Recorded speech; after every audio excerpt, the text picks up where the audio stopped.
How to add obscure animation in Wix Studio.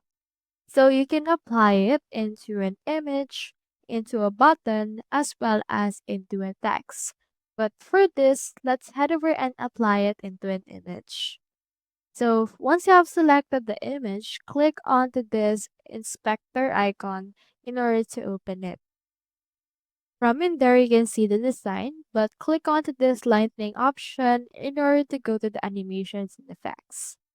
Now, the obscure animation is typically found under the mouse effects, so make sure to expand that. Now, click on add under it, and then from there, you can see this obscure. Click on it, and then it should be able to be added into this particular image, and the preview should be able to be given.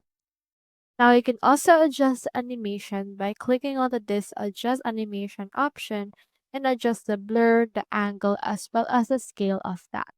Click mouse in order to preview what it will look like. So that's how you add obscure animation in Wix Studio. Hope we helped.